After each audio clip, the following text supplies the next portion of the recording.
encontrado o corpo da menina de 6 anos, que estava desaparecida há 3 dias na Baixada Fluminense, não é isso? Acusados de matar a su hijo de 3 años metiéndolo en la lavadora. O telefone tocou, depois disse-me assim, Dona Maria, matei os meninos. Da televisão, as histórias saltam para as primeiras páginas dos jornais. Em Portugal, também há casos chocantes, casos em que os pais matam os próprios filhos. Nós temos crianças que estavam referenciadas há mais de 5 meses, em que tinha havido já o propósito, aparentemente, de retirá-las aos pais.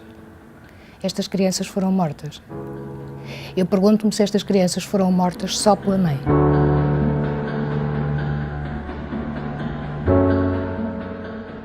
Mata-se muito mais depressa um enteado do que um filho.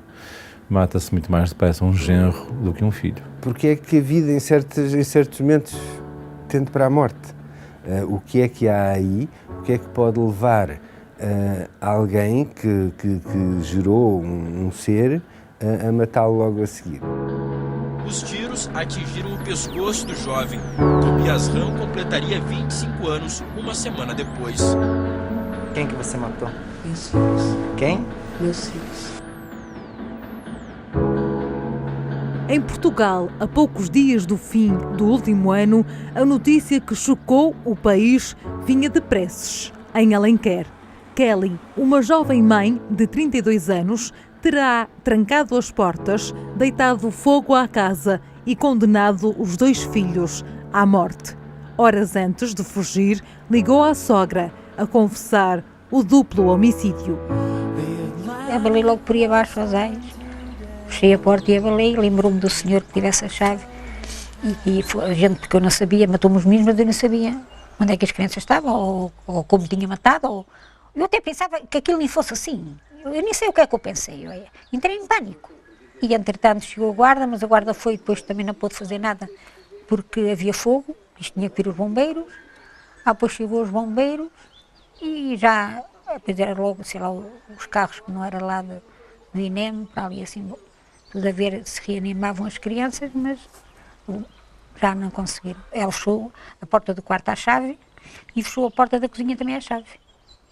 E acho que deram uma pesada, o que é que foi, na porta da cozinha, o que é que foi também. Depois, quando abriram a porta, saltou uma lavareda, mas acho que o bombeiro tinha logo ali uma mangueira, apagou logo a lavareda. Aqueles descuidam-se mais, as crianças até morriam queimadinhas.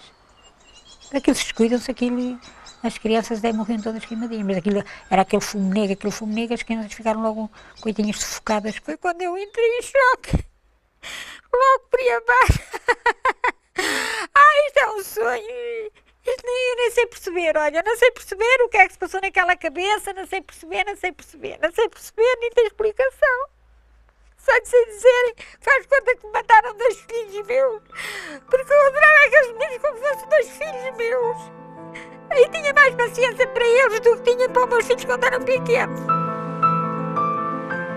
Foram resgatados com vida e acabaram por morrer. Henrique ia fazer 3 anos, Rafael tinha 1 quando foi sepultado. A mãe esteve quase 4 dias em fuga, está internada em Caxias.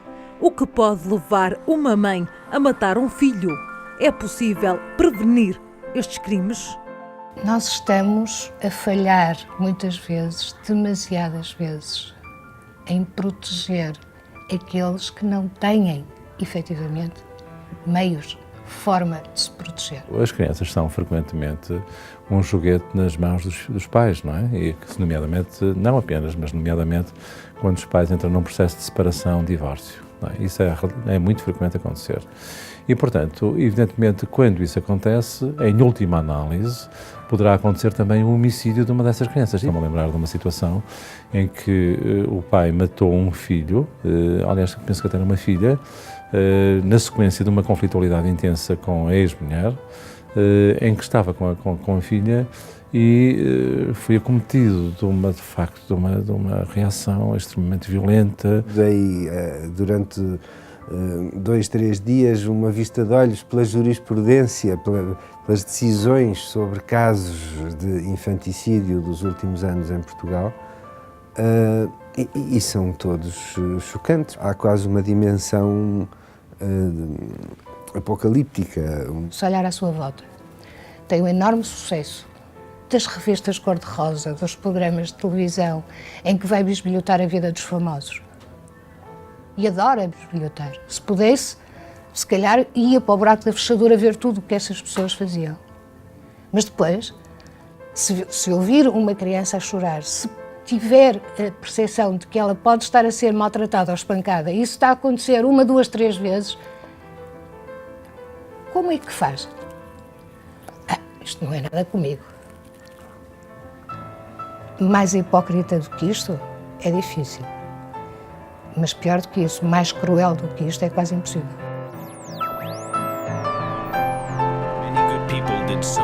A estatística nesta matéria é praticamente inexistente, mas estima-se que sejam cerca de 15 os casos de pais que matam os próprios filhos, aqueles que acontecem todos os anos no nosso país.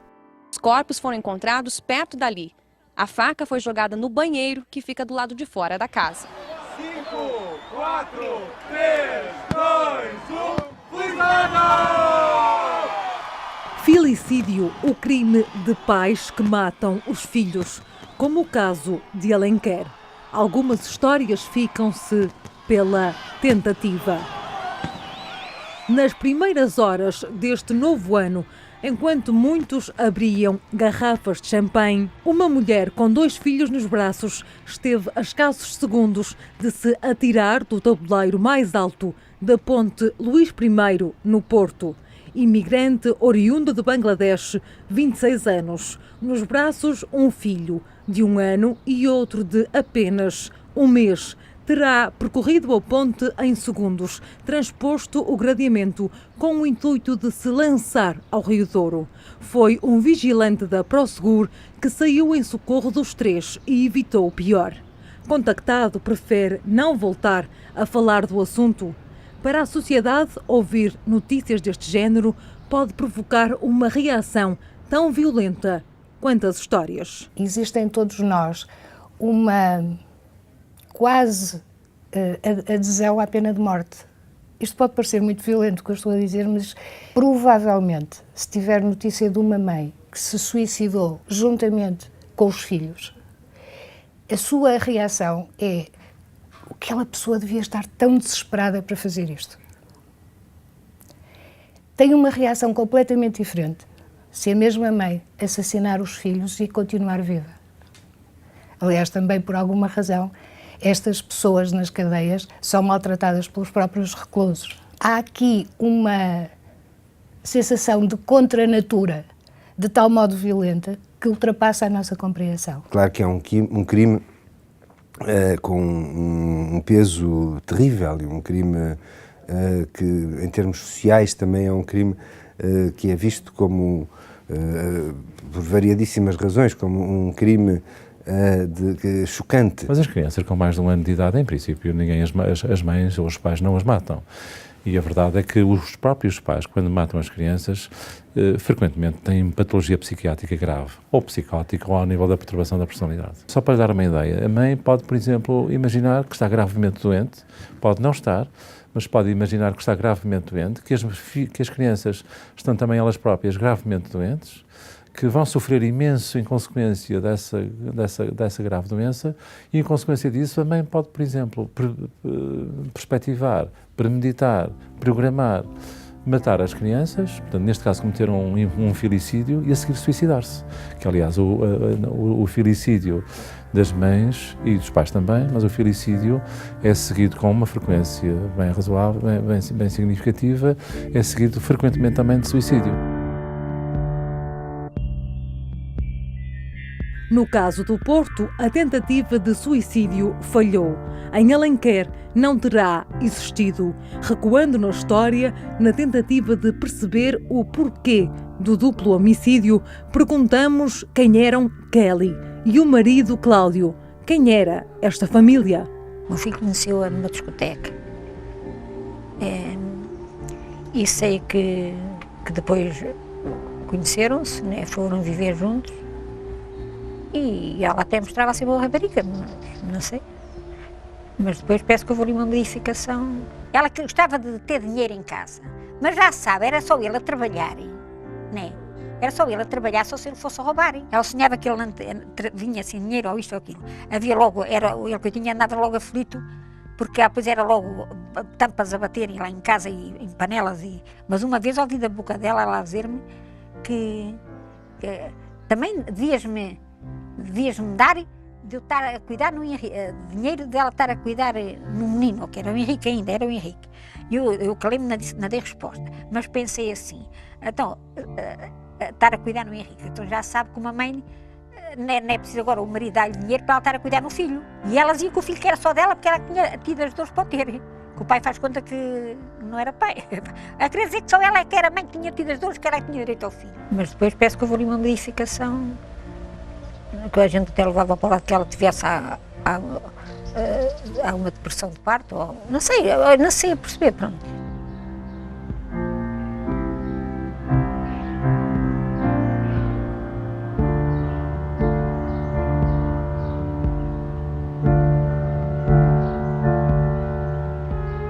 A sogra não percebe o motivo que levou Kelly a matar os filhos, mas adianta que a Nora parecia sofrer de depressão.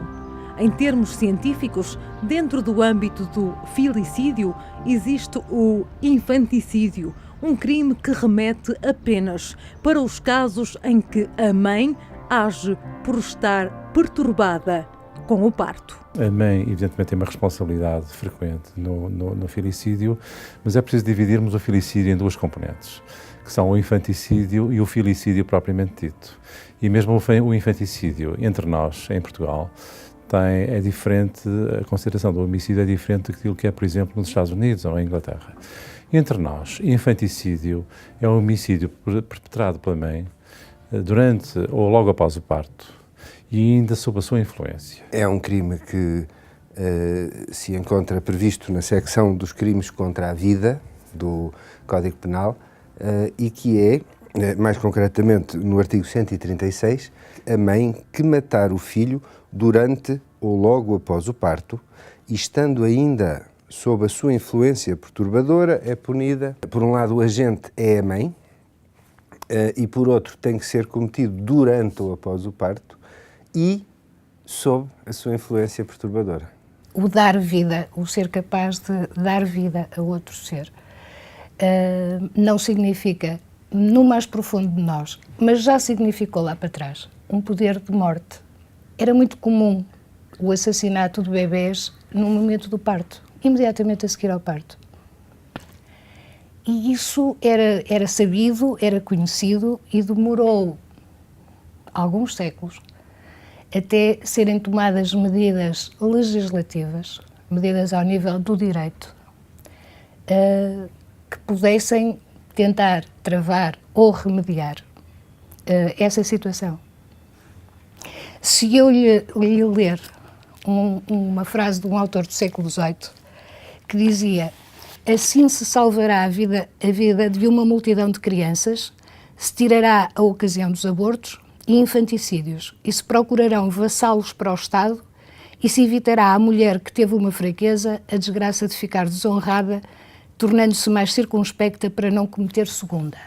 Isto era o acordar do direito para essa realidade social, determinando que estas crianças eram institucionalizadas. Nós todos, de alguma maneira, íamos tomar conta delas. Era efetivamente um incentivo ao abandono. Um incentivo ao abandono, se quiser, dito de uma forma banal, com boas intenções. A intenção de poupar a vida. Vidas que nem sempre são poupadas. Com uma curta viagem à internet, encontramos câmaras de vigilância que passam a ser testemunhas de homicídios. Na Rússia, o crime ficou gravado. Primeiro, a mãe passa num corredor com os filhos, depois volta, já sem eles. Em julho do ano passado, esta mulher de 30 anos atirou os 2 filhos do 15º andar de um prédio em Moscovo. Tinham 4 e 7 anos.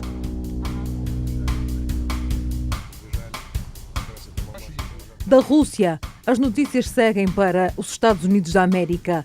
Na Flórida, uma mulher disparou sobre o filho a menos de 1 metro. Apontou a arma à cabeça dele e disparou. Em seguida, cometeu suicídio.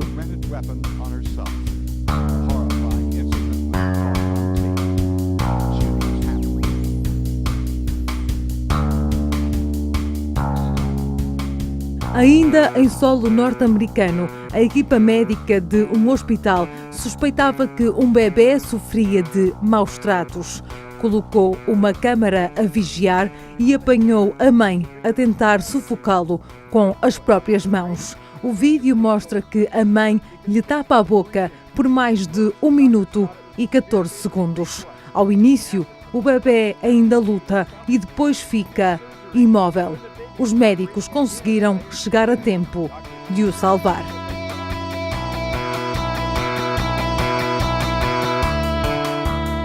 Mas há muitos mais homicídios impressionantes. Em cada país, as notícias de pais que matam os filhos repetem-se. Em Inglaterra, uma mãe foi condenada em Cardiff depois de ter assassinado o filho de 7 anos por ele não decorar o Alcorão. Elba Armoa, na Colômbia, também falou de religião aos tribunais. Matou o filho de 3 anos para, como disse, vencer Satanás. Hasta las 12 era el Daniel, el Dani. De 12 a 3:30, 3:30, cuando de repente se oscureció el cielo. Fue porque le venció a la muerte. Centenas de casos incompreensíveis para a maioria de nós, que nos fazem voltar à pergunta inicial. O que é que leva uma mãe a matar uma criança? Não há nenhuma justificação para o homicídio. É por isso que a Constituição da República diz que a vida humana é inviolável. No entanto, nós temos tratamentos diferentes para situações que são diferentes, porque se entende que pode, dependendo das situações, a culpa do agente, a culpa do que pratica o crime, ser maior ou menor. É sempre necessário que alguém da área das ciências forenses, da psiquiatria, da medicina forense, venha dizer ao tribunal, venha dizer na sala de audiências e através de um relatório que consta do processo, que aquela pessoa estava efetivamente sob a influência perturbadora, como diz a lei, do parto. Relativamente aos doentes psicóticos, não é a cadeia que vai resolver. Não é a cadeia que vai resolver. Não é a cadeia, como eu dizia há bocado, são pessoas com sofrimento imenso.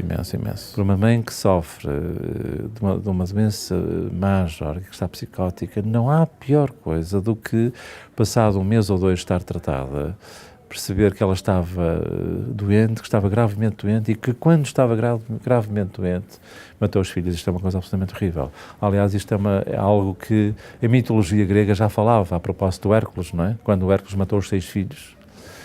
Quando o Hércules matou os seus filhos e depois acordou e viu que tinha feito que tinha feito um filicídio e o que é que ele tinha feito? Quis se matar. Hércules, na Grécia Antiga, quis matar-se. Kelly, em Alenquer, optou pela fuga. Ela nem se matou, né? Não, ela podia, desorientada, depois ir até para o lado do comboio da Castanheira, como foi para o lado da Castanheira, engaça andar a esconder, pedia-se na cabeça dela, né? Pedia como que diz, matei os meus filhos, agora também dou cabo de mim, né? Como há muitas que fazem isso, né? O Rafael fez no dia que foi para a sepultura, fazia 1 aninho. O Rafael nasceu a 22 de dezembro. O Rafael, querido também, que era tão querido. E o Henrique. O Henrique fazia anos a 21 de julho. Olha, o meu filho está parecido comigo. Parecido comigo. Anda a lutar para a vida. Não quer que eu chore ao pé dele. Não quer que eu chore ao pé dele. Diz que às vezes quando vai a guiar que as lágrimas correm para cara abaixo. A almejar-se dos filhinhos. E agora a gente a ver as crianças que são da idade deles. E a gente sempre a saber que são da mesma idade. Ai, custa tanto. A pessoa sempre a desejar de os ver crescerem. Maria Nazaré é uma avó em luto. Não vai ver os netos crescerem, nem ela, nem a vizinhança, que se divide nos motivos e nas culpas. Ela tinha tudo trancado. Quando saiu, houve uma pessoa que a viu ir por aqui, várias pessoas que passaram na estrada que a viram a ir com uma mala, por isso ela calculou em fazer a mala para se ir embora, calculou a morte dos filhos, fechou tudo bem fechado para que não dessem por ela a modos de salvar as crianças, porque se a gente visse fumo pela casa fora, provavelmente os residentes aqui arrombariam as portas e as crianças seriam salvas.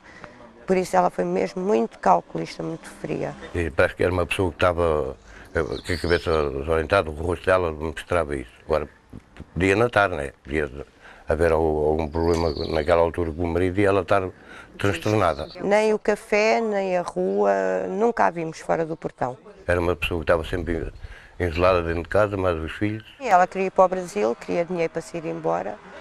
Acho que tinham algumas dificuldades, provavelmente o marido não lhe poderia comprar a passagem. Pelo que a gente deduz, ela fez aquilo para se vingar do marido. Serviu-se dos filhos para se vingar do marido. Eu estou aqui há quase 65 anos. Nunca vi uma tragédia tão grande como foi nesta noite.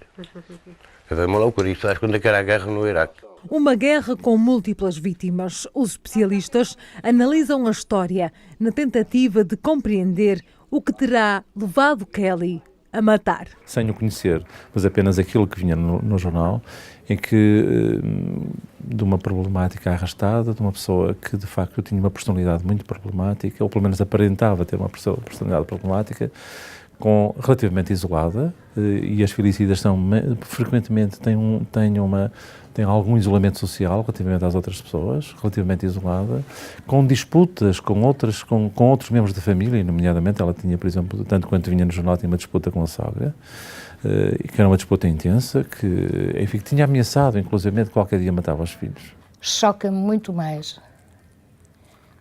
o que é que nós temos a dizer quando uma mulher dessas, ou um homem, está no tribunal perante o juiz.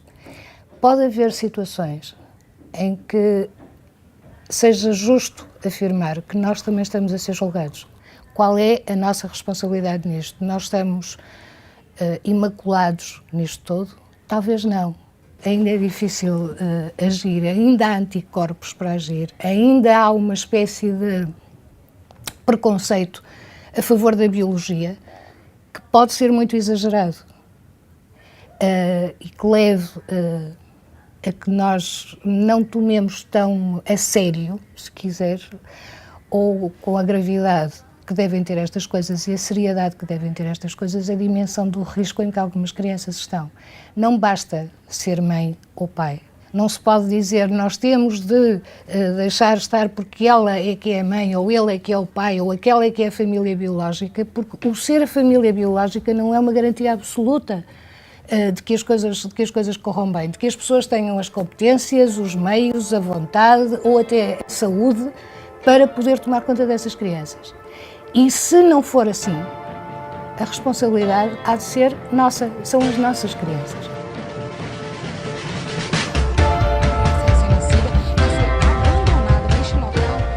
As nossas crianças, que muitas vezes não conseguimos salvar. No caso de Alenquer, as suspeitas da assistência social já teriam mais de 5 meses e mesmo assim ninguém foi a tempo. Como podemos nós acreditar que na próxima vez que ligarmos a televisão não vamos ouvir histórias terríveis como estas? Todos estes homicídios, suicídios ou felicídios, suicídios, nomeadamente têm estes contornos, são evidentemente algo que nos toca, que não pode deixar de nos incomodar.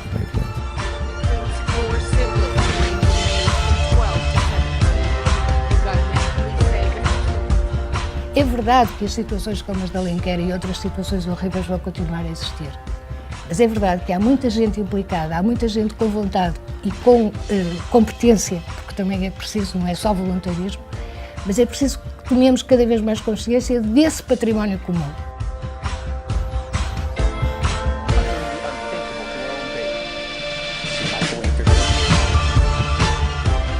Se nós acreditamos que as sociedades caminham para algum para algo que é mais positivo do que existe hoje, se nós acreditamos no progresso, por assim dizer, e se nós acreditamos que os mecanismos que temos, do sistema judicial, do sistema social, nos permitem evoluir, nós acreditamos também que muitas destas situações tenderão no futuro a ser ainda mais residuais e mais limitadas do que são hoje.